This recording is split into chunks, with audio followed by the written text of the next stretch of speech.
Hello, happy bros. Hey, you're about to get a face full of the Kenn Bosak. He's a mentor. That's what I heard.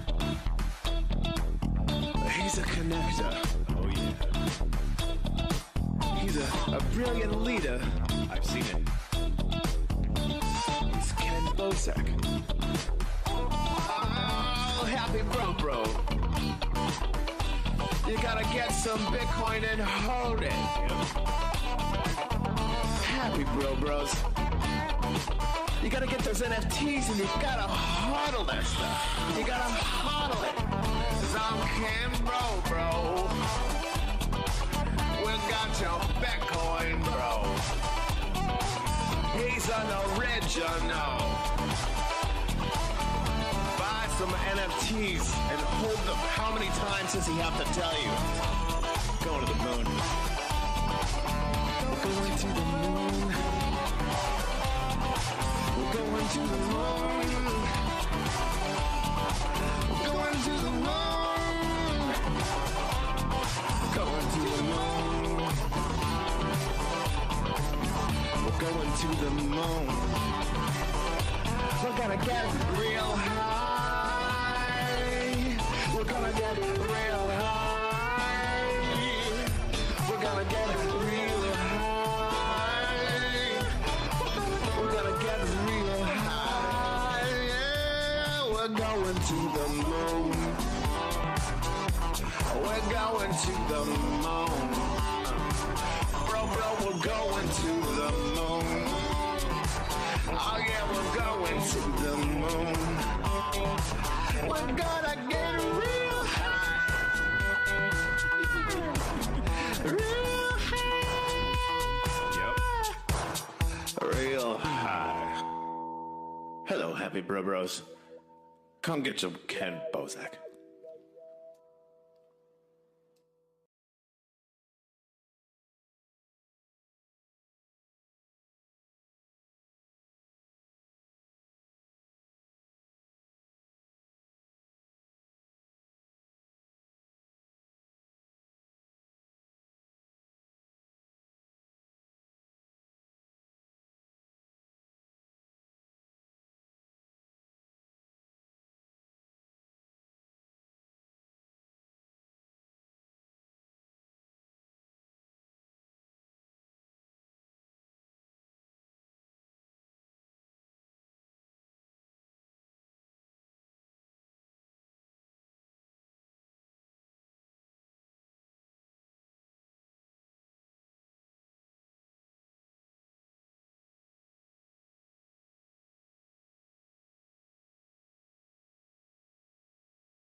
And here is how low can Bitcoin go?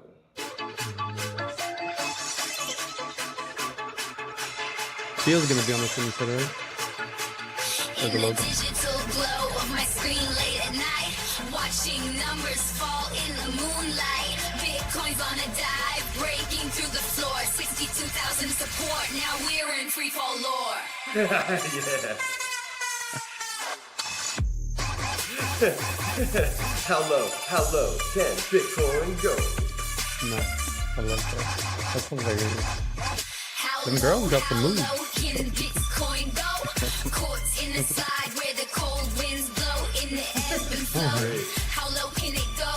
We're waiting for the bounce in the crypto show. Historical charts scroll past the tale of climbs and dips. Each peak and valley, a narrative on digital lips. Corrections are new. They tell me Fucking hold on stock tight. images, The bro. cycle's just a phase in the crypto now. It's so fucking great.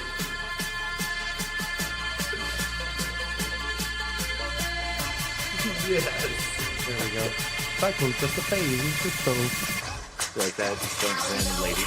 Like, it has nothing to do with it.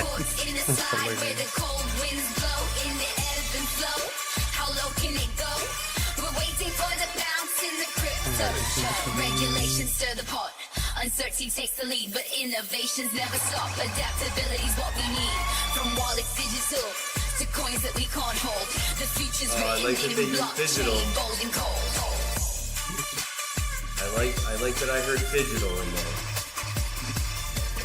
Strategic words are called to those who dare see beyond the dip.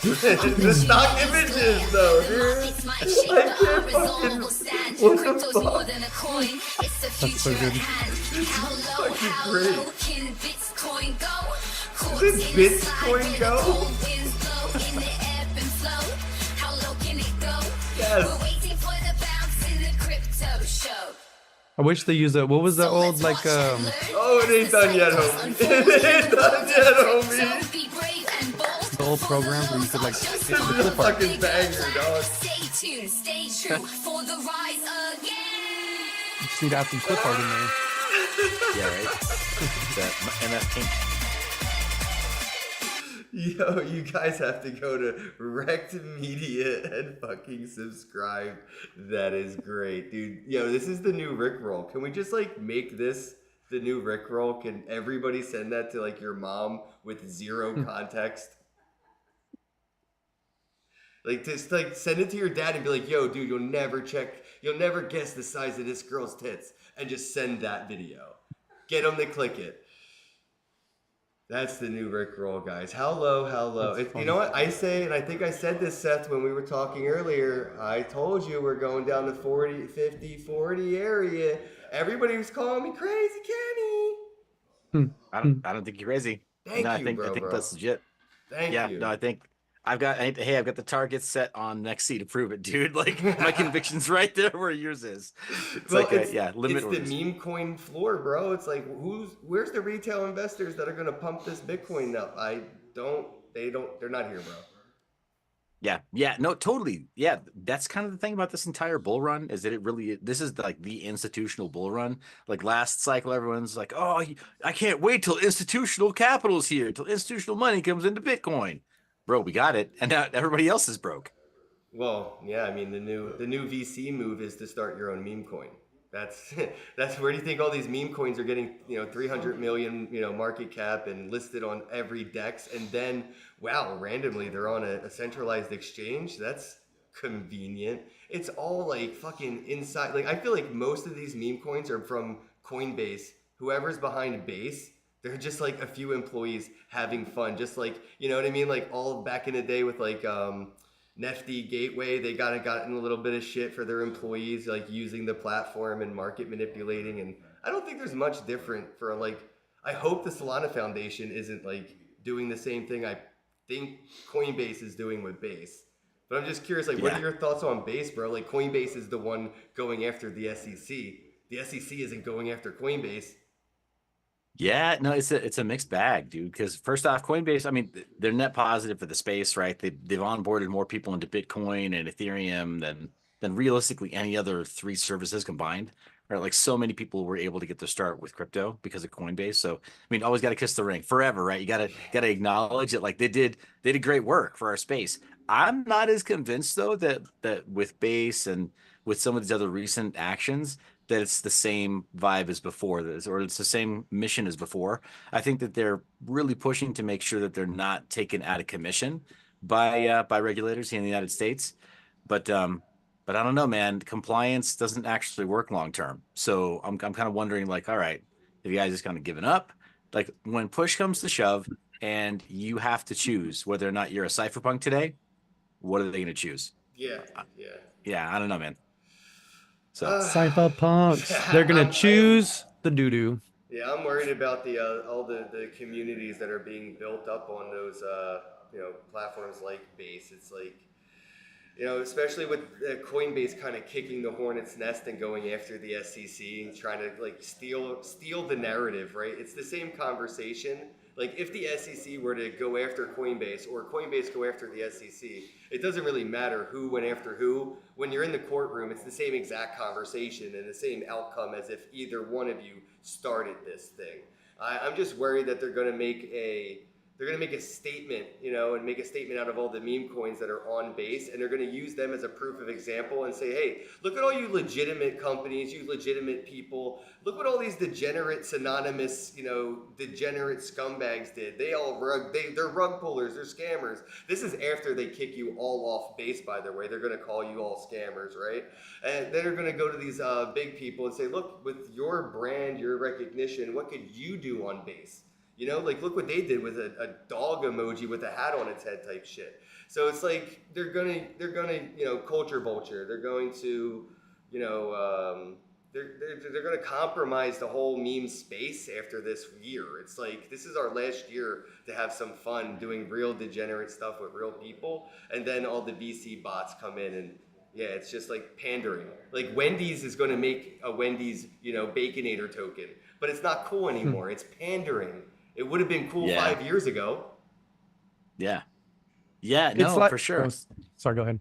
No, It's like you know how all those movements that came about, you know, like just over the years, you know, all the protests and stuff that happened, and they started off that they were legit. They had real groups of people who believed in something and, you know, went to fight for a cause, but then all of a sudden it turned into these giant, you know, clusterfucks where it was these protesters that would just show up, start destroying shit, and just like completely changing the narrative and then making it a terrible thing. That's what I feel like that's how they do it. They infiltrate. Well, once was good, you know, like the whole thing, crypto, all that shit, they're gonna infiltrate it. They're gonna put in all their stand-ins, and then they're gonna just destroy it completely. And they're gonna be like, see, look what y'all did.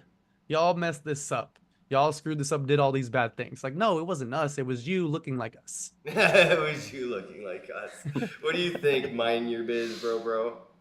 Yeah, no, I think the agent provocateur has been really active in crypto since not that long ago. I mean, especially corresponding to the start of lockdowns in the United States, I think that we started to see a lot more infiltration through three-letter agencies. I think every single one of the trade shows that we actually like going to, ETH Denver, for example, we got folks from the three-letter agencies just trying to figure out, like, okay, how do we de-anonymize more people? And then, like you said, just, act natural. What do I do with my hands?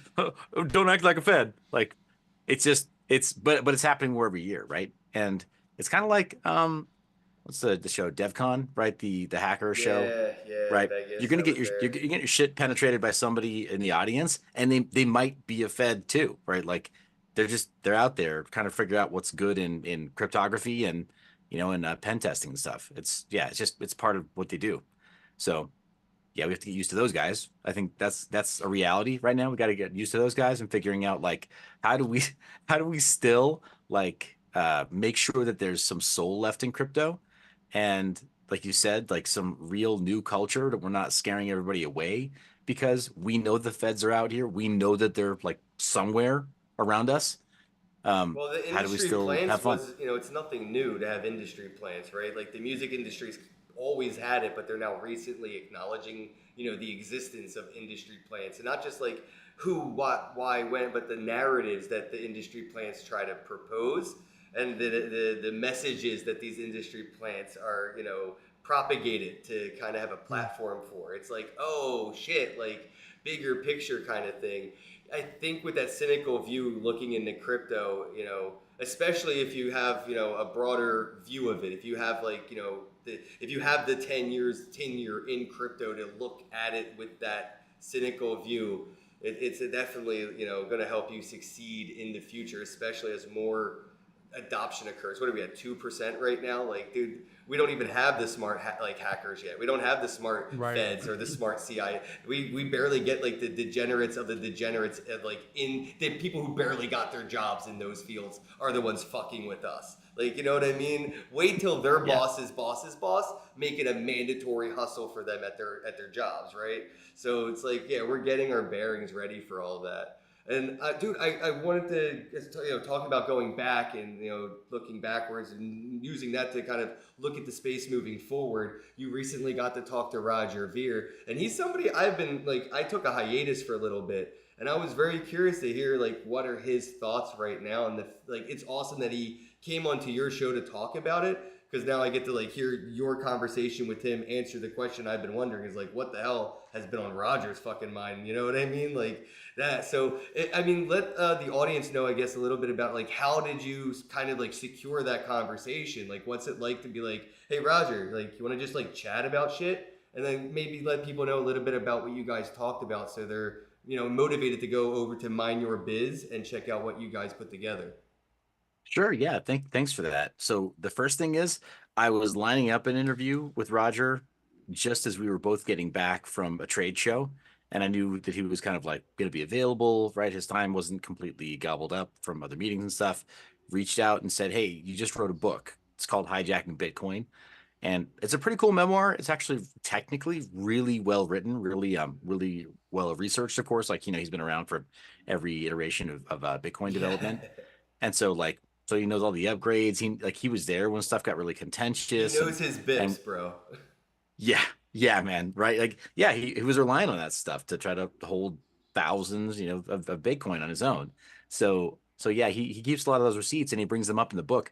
So I listened through it on Audible because I mean, frankly, dude, in the last 10 years, Audible has like it's like saved my intellect. I don't know. I rarely have time to actually curl up with a real like physical paper book.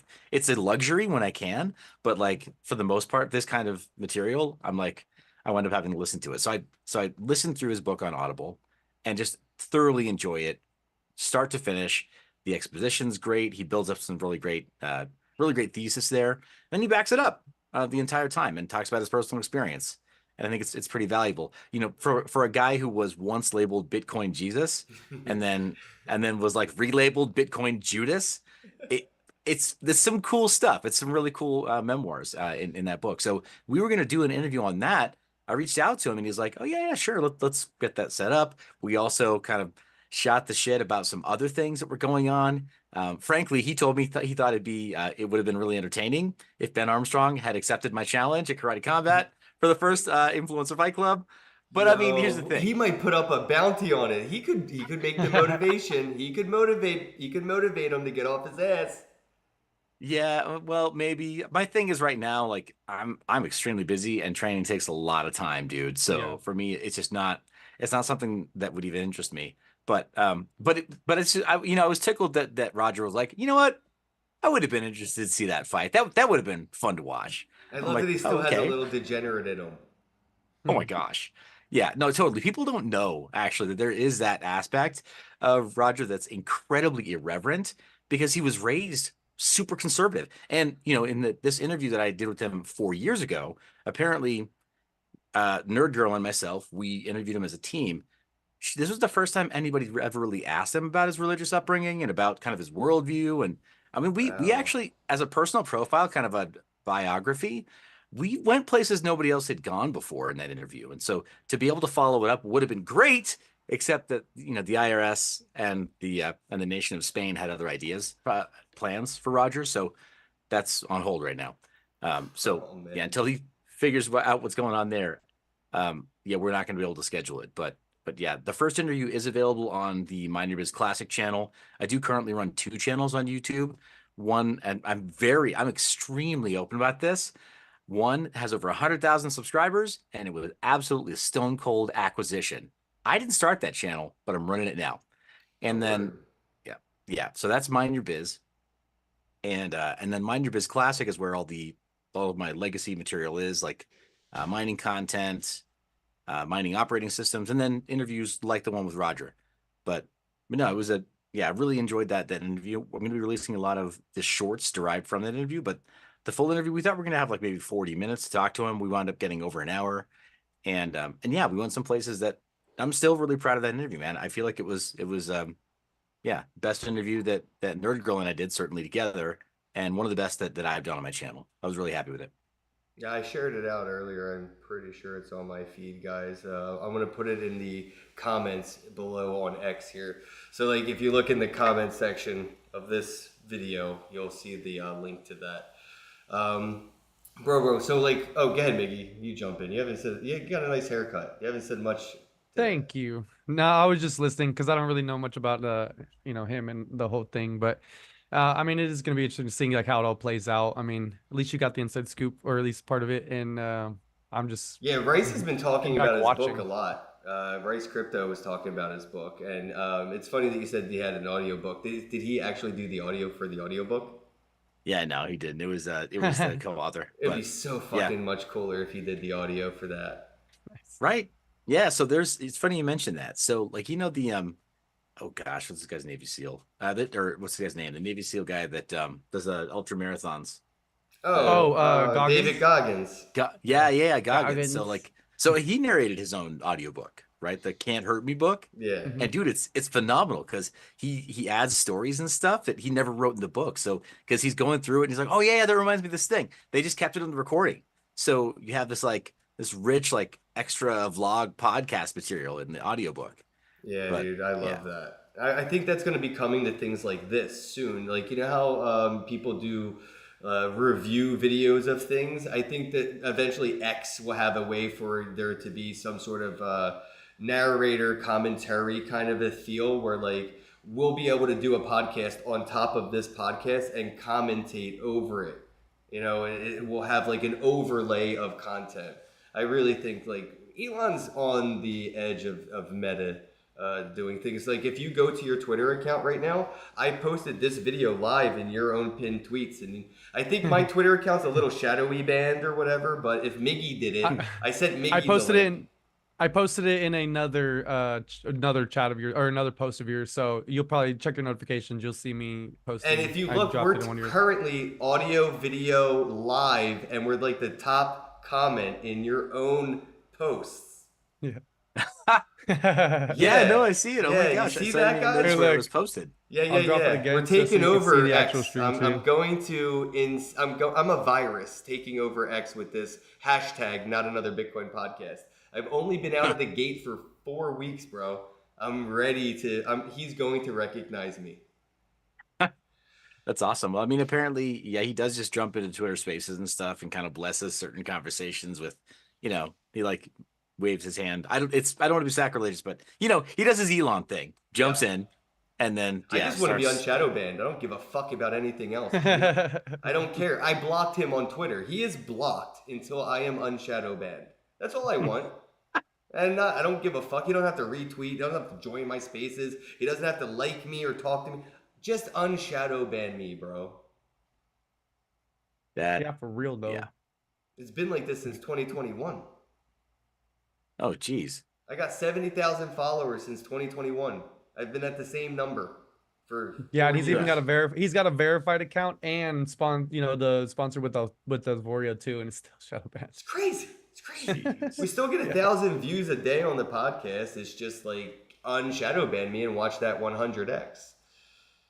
Yeah, man. No, it would go up pretty darn fast.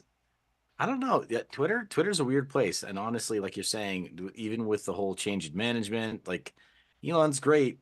I would never say anything bad about Elon, but like I don't think that we're seeing much of a difference in shadow bans.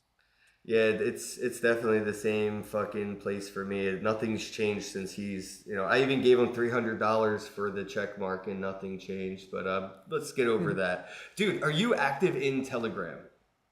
Oh yeah. No, I'm hyperactive in Telegram because I have to work there all day. So yeah.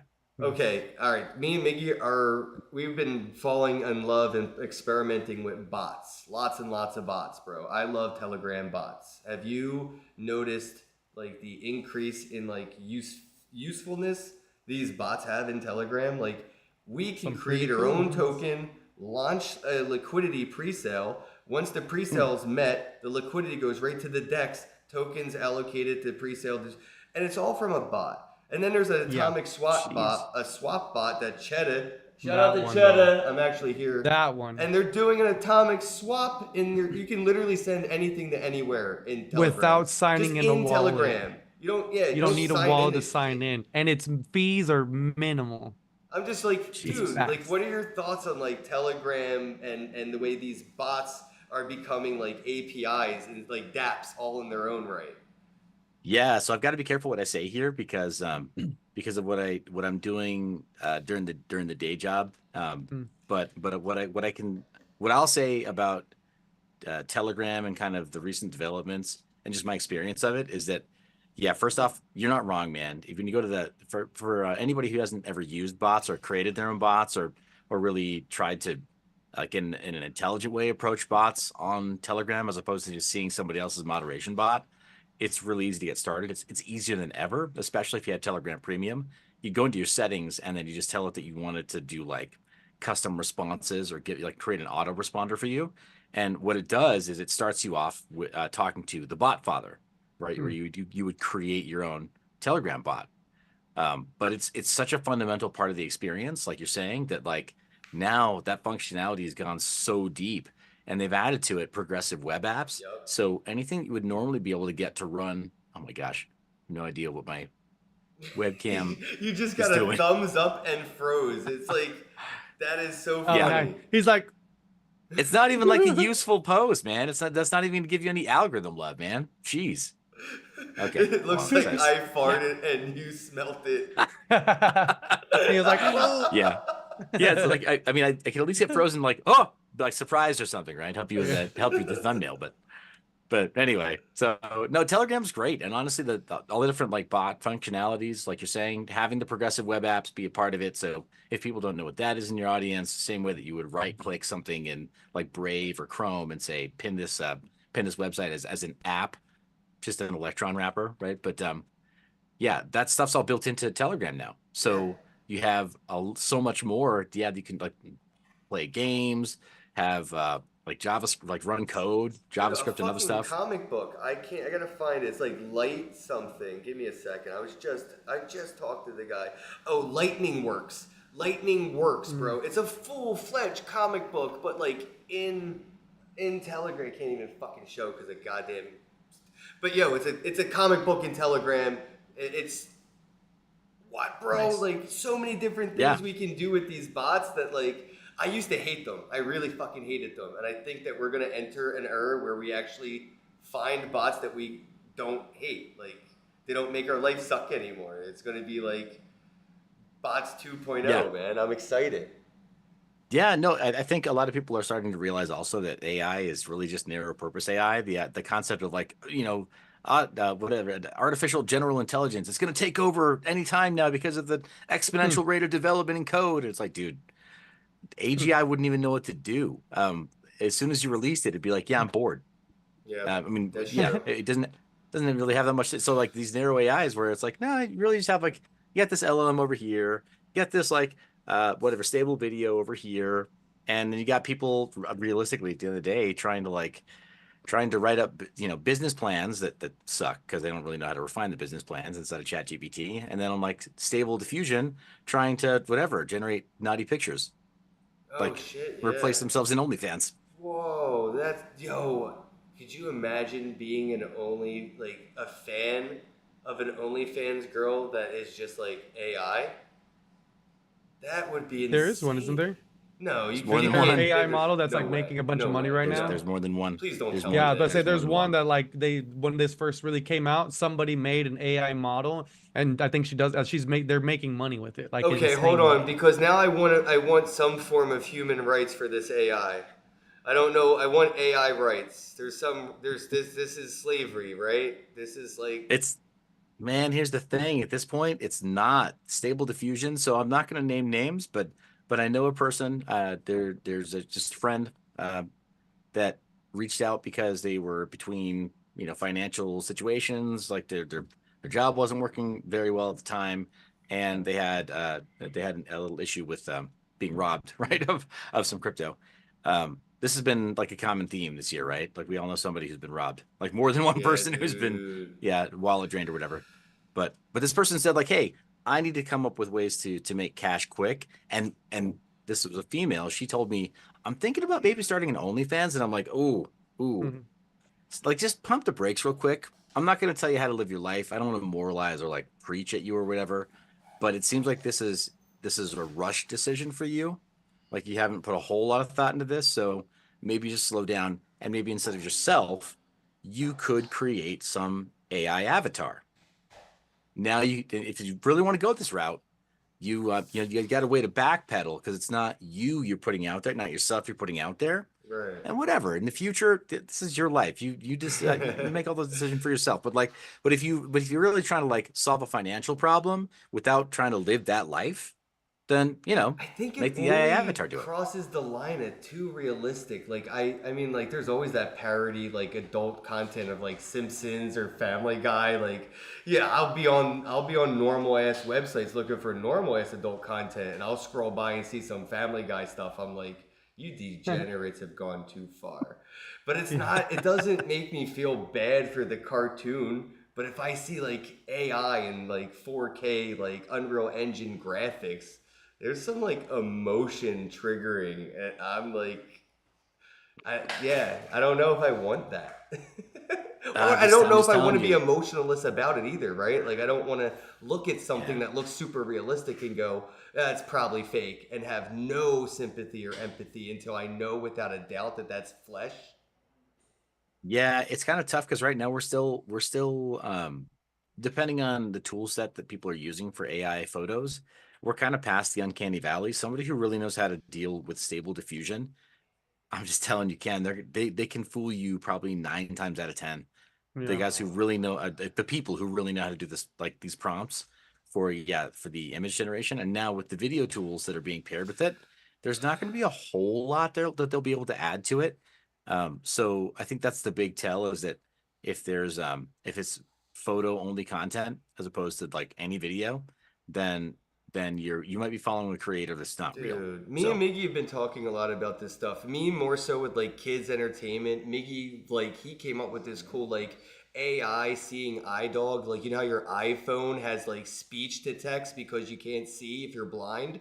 Well, using an AI companion dog in the metaverse, pretty much reading the environment out to you like a text-based representation of the visual world. I think that shit's dope. And with Elemental Souls, I come together with an artist to make a kids cartoon to focus on that exact thing you were just talking about. Like, 10 years from now, somebody's going to be able to call one of my nieces and nephews, and they're going to be able to use deep fake, and they're going to look just like me, and they're going to sound Yeah. just like me, and they're going to be able to tell Yeah. my niece or nephew to go to the router and go grab the number off the router real quick because I have to fix something, and there goes everything I've ever worked for. So like Yeah. teaching kids about these brute force social attacks that are going to be coming with this new level of AI technology, where it's like that might not be grandmom on the Zoom call. You might Right. want to make sure that's Yeah. grandmom on the Zoom call, bro.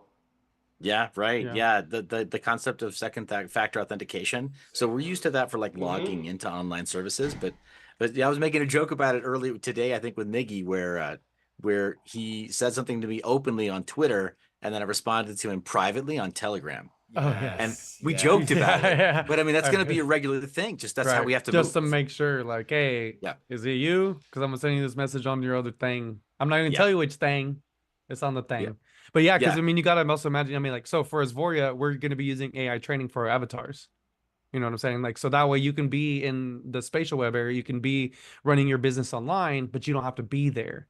Your avatar will respond like you, will, answer questions like you, will kind of, take on your personality. So like Ken said, someone could have an AI trained, like, hey, I'm gonna have it trained to be like this person. So that way when I take over their persona, it's gonna be just like Well, them yeah, in a Mind sense, Your you know what I mean? Biz has enough content out there that anybody could throw it into a AI Right. sniffer, and they would be able to say, learn his mannerisms, his enunciations, the way he enunciates words, the way He that phrases yeah, repeatable and then words. all like- that stuff can be done. It's like been done. Look at Tom Cruise deepfake from like 6 Yeah. years ago.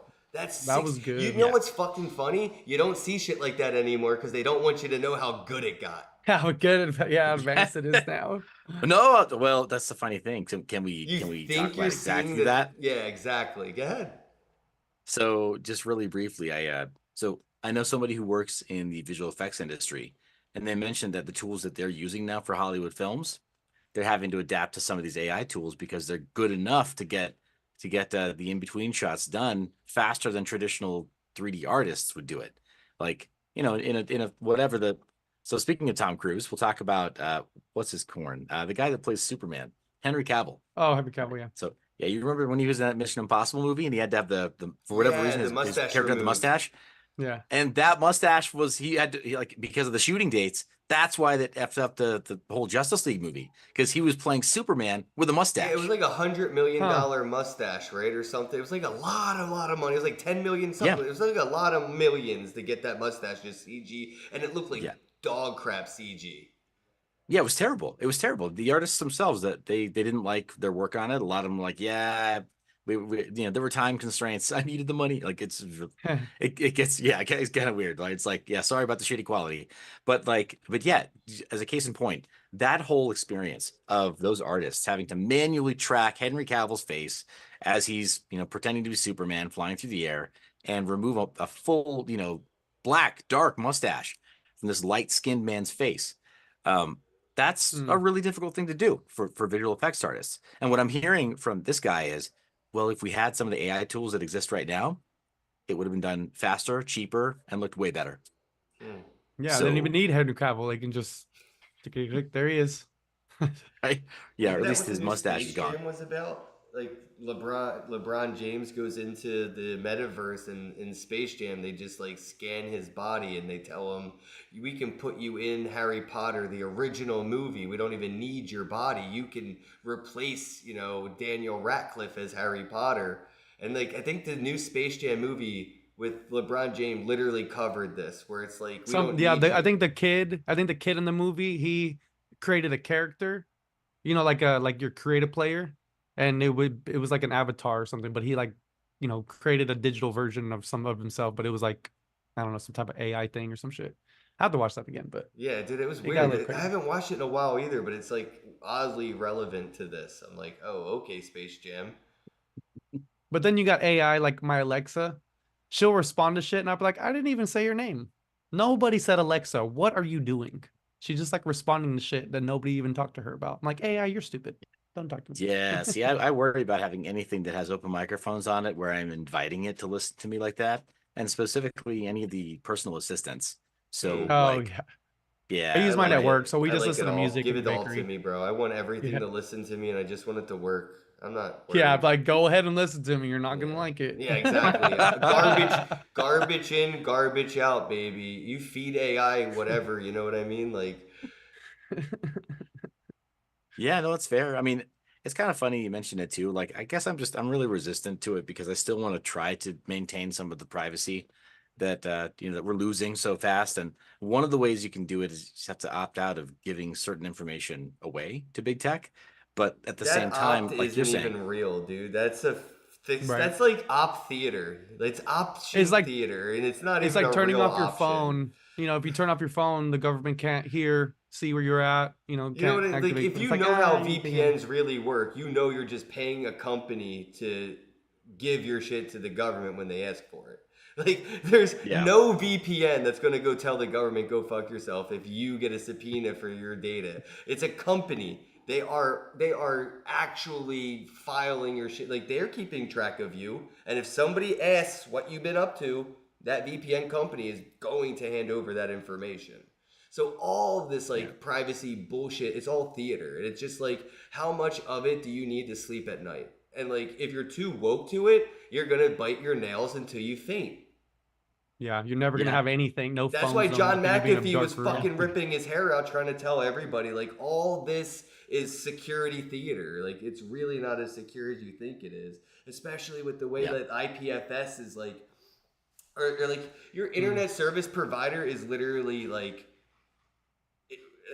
that is the centralizational point of everything. So to say like Bitcoin is decentralized, like, do you have decentralized electricity for your miners? Do you have decentralized, AWS type servers for your fucking like? No, No. It's the so internet. right. funny that like all this decentralization is built on centralization, which means it is impossible to call it truly decentralized. It's just like kind of decentralized over here. Right. Yeah. Or whatever. Yeah. If there was a failure of the critical infrastructure of Web 2, then yeah, Web 3 stops working immediately. But wait, we got CB Yeah. radios. You can do a Bitcoin transaction on a ham radio, bro. Come on, mind your biz. You know that you can run a node off of a satellite dish and a solar panel, and you can send Bitcoin over the ham radio. You can do it by hand. You can do it by hand, baby. Technically, yeah, you can't do the math. You Yeah. can You you can can do solve it the math some- transaction by Fucking hand. Jesus Christ, Mickey. Somebody's done it. I've heard somebody's done it. You can do a Yeah. Bitcoin transaction by hand. We do that shit by hand, baby. Fucking write that shit out. 0.0001 Bitcoin You know to what, dude? If it comes down to that, I'm only doing Bitcoin Cash. nice. I feel like That's the math awesome. won't be as hard. Yeah, I don't know about that. I think it's just some of the same elliptical curves, but like, it's still like, No, you're but totally Bitcoin right as Core far as all that is stuff. overcomplicated for no reason, I feel like. At least Bitcoin Cash is somewhat simplified. Yeah, Like, fair. mundanely, I don't mean to, like, the actual fucking code. I'm being philosophical, facetious. I just would like Either to way- say, if I'm if I'm going to write down a Bitcoin transaction on paper, it's going to be Bitcoin Cash on paper.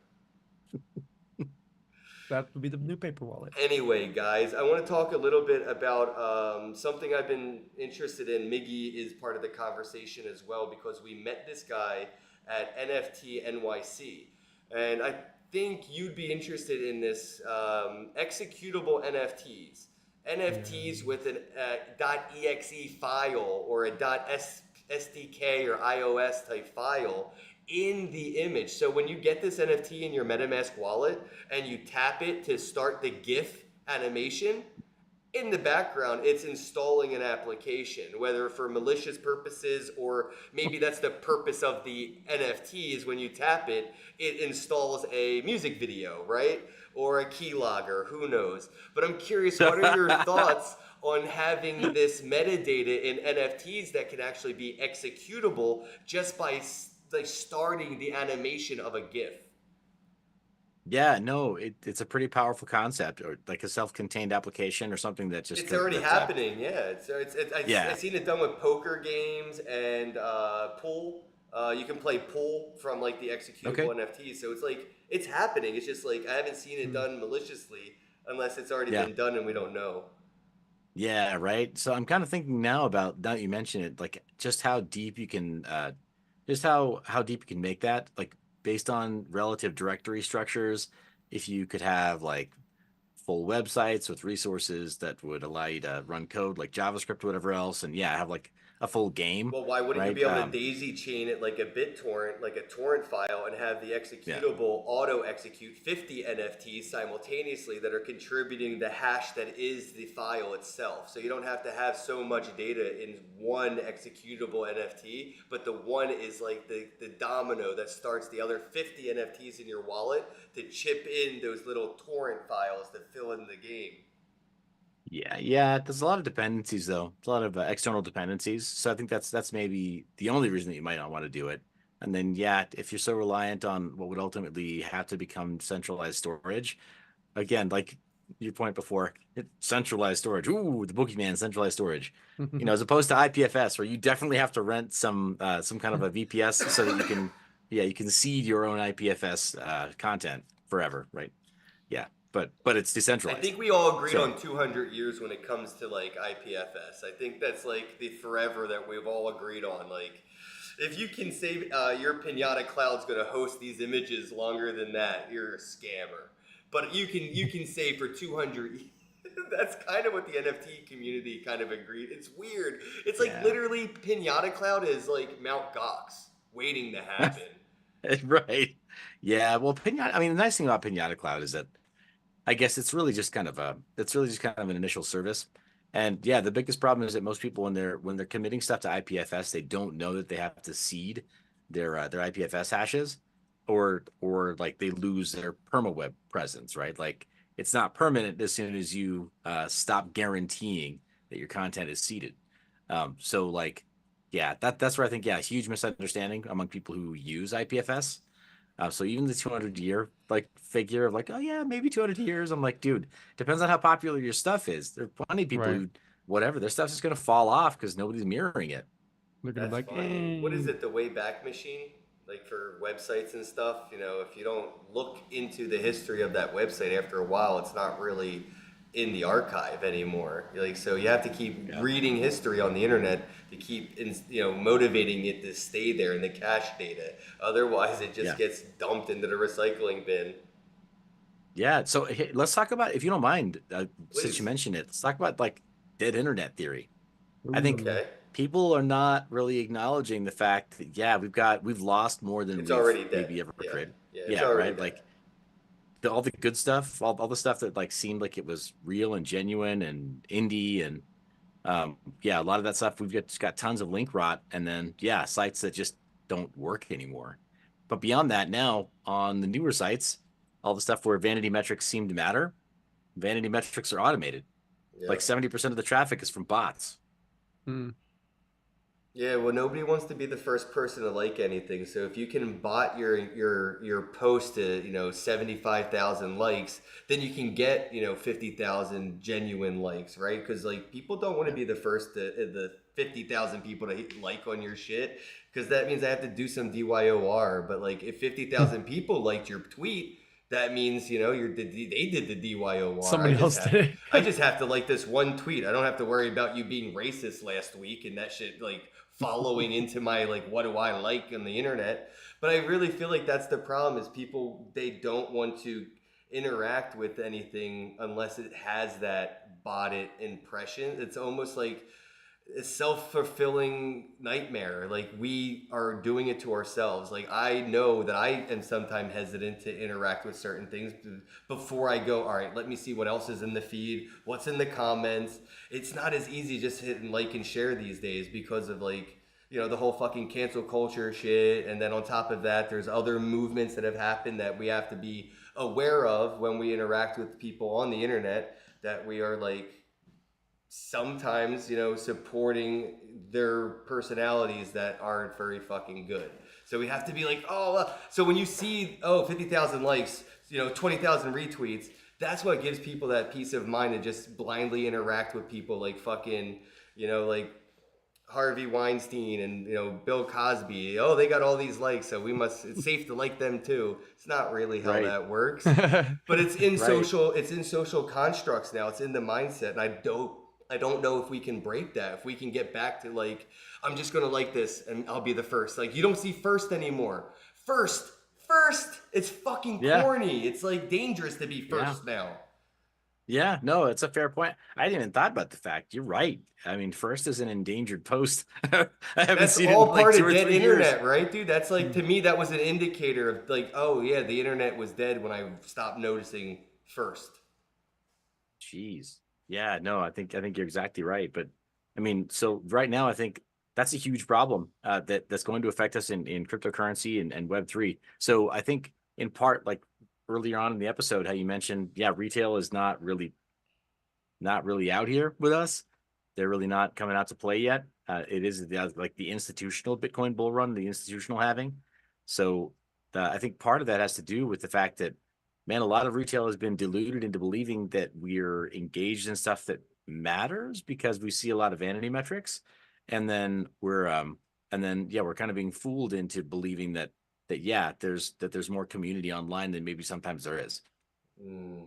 So yeah, I think That's why I like they're related. Telegrams. I like going into a Telegram and seeing how many people are online, and then how many people are actually talking. And then I don't know if you're aware. I think I told you a little bit ago about Cheddar, but if you go to like Cheddar Telegram, there's the video group chat, and like the team is in there, the developers are in there, the founders in there. And it's like a group chat, like live stream in Telegram.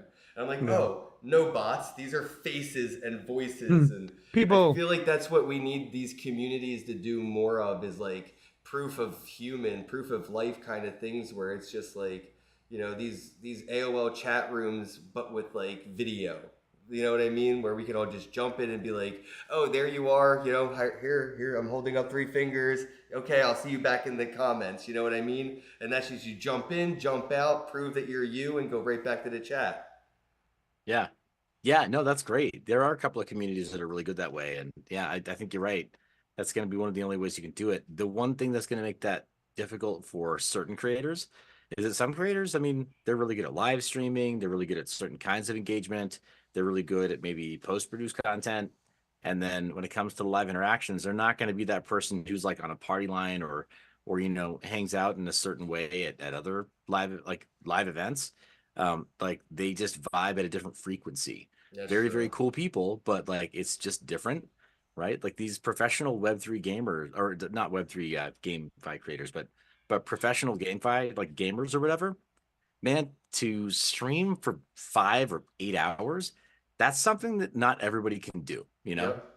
and so having that same kind of sensibility in Telegram, where it's like, no, we're just gonna hang out and have voice chat open for 10 hours today. It's not gonna work for everybody, but I think you're right. For the people that do know how to make that work, yeah, they're gonna win for sure. Very interessante. How do we beat this? Like, how do we change this? How do we get back to like real people online?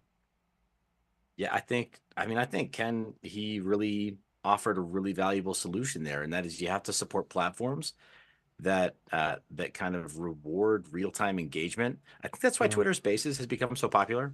Is Yep. because Right.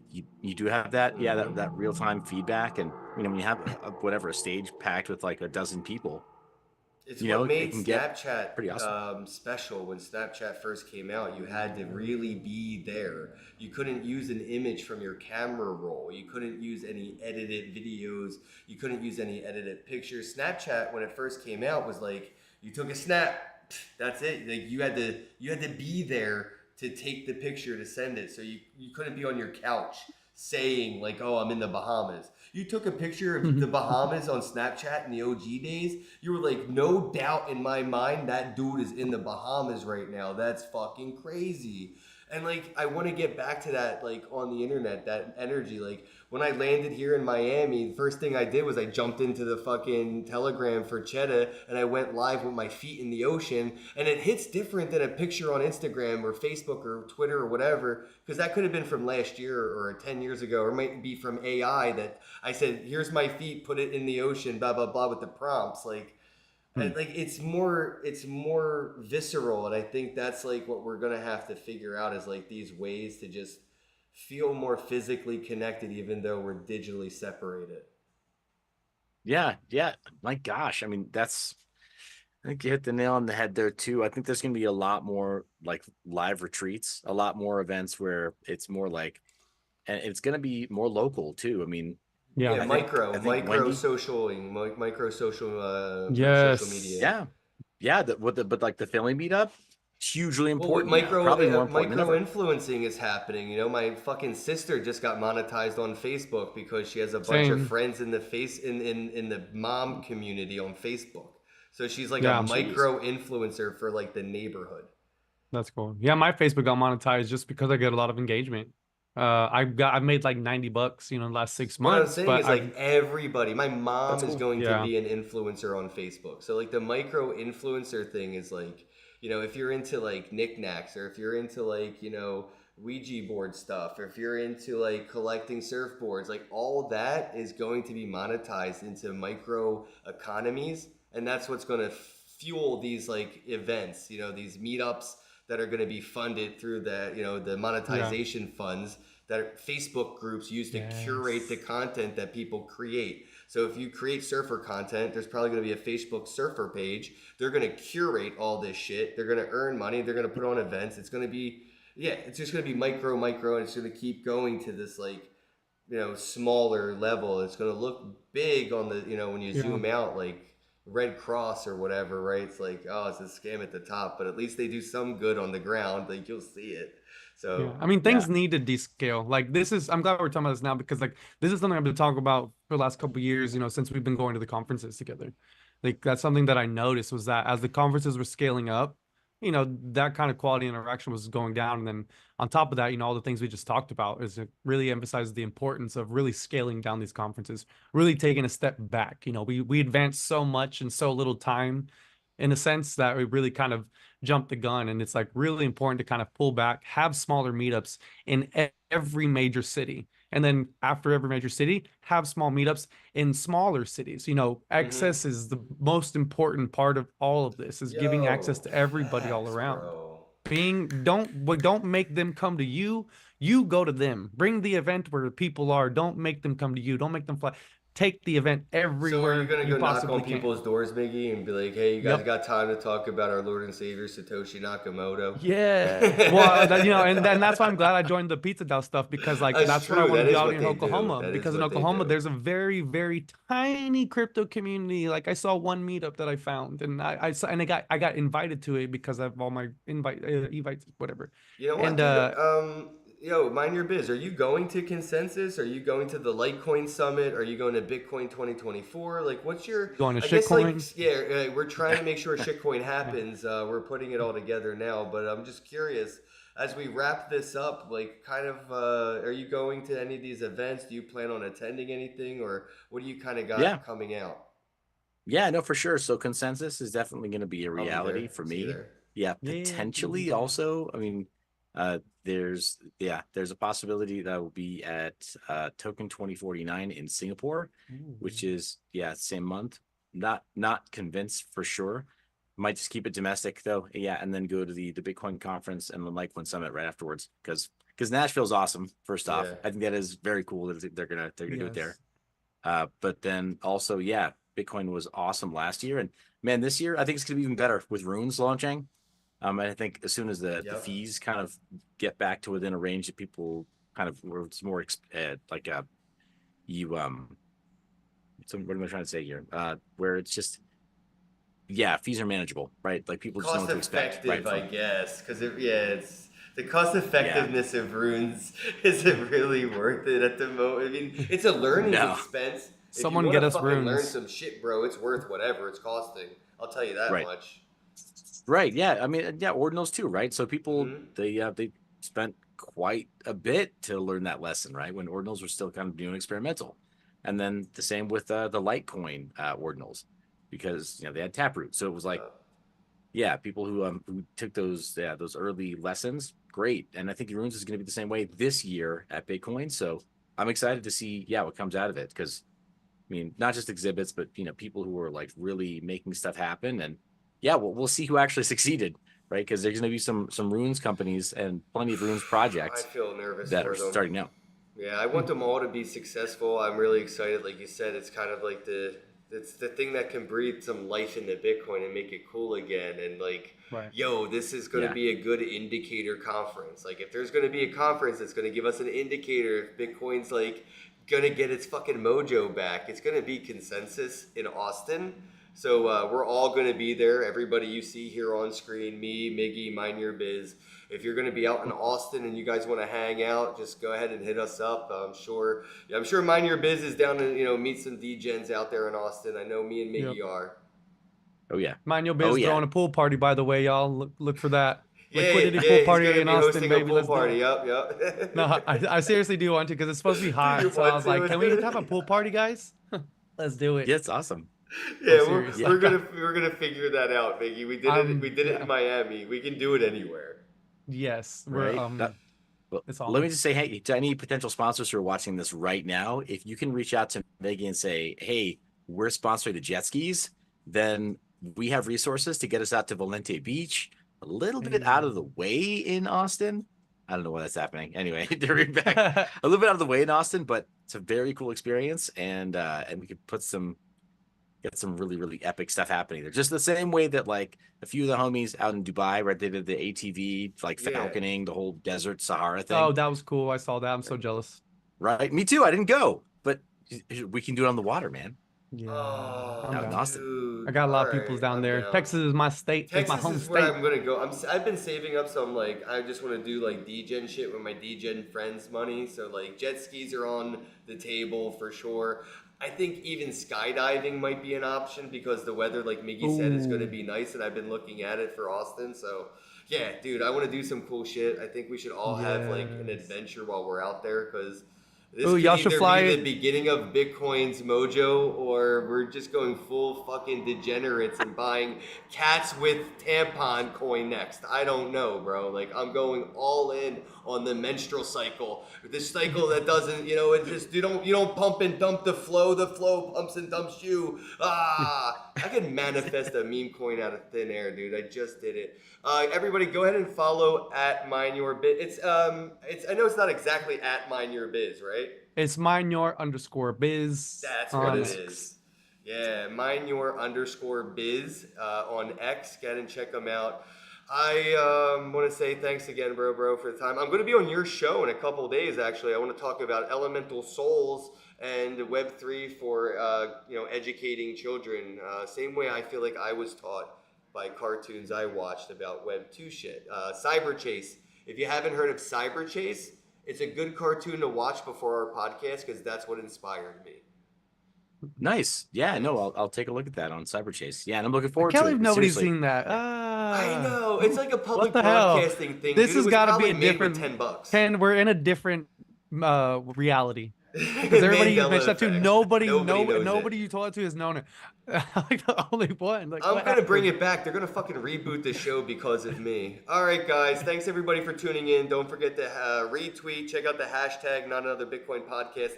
The pinned tweet is the playlist. Every episode, one after another. The name is the hashtag. The hashtag is the link. Everything is one. All things one thing. Hashtag Not Another Bitcoin Podcast. It is the name of the podcast.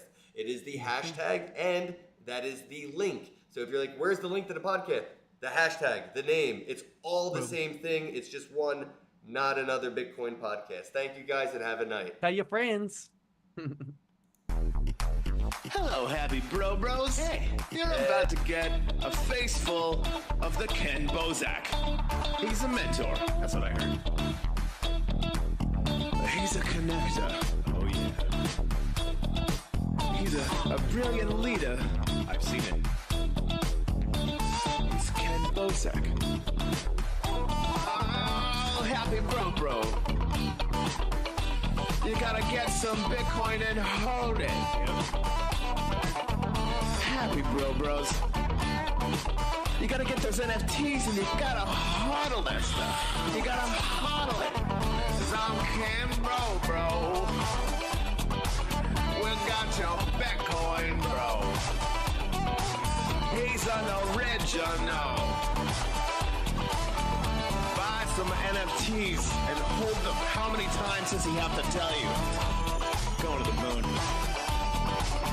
We're going to the moon. We're going to the moon. We're going to the moon. Going to the moon. We're going to the moon. We're gonna get real high. We're gonna get real high. We're gonna get real high. We're gonna get real high. Yeah, we're going to the moon. We're going to the moon. Bro, we're going to the moon. Oh yeah, we're going to the moon. We're gonna get real high. Real high. Yep. Real high. Hello, happy bros. Come get some Kenn Bosak.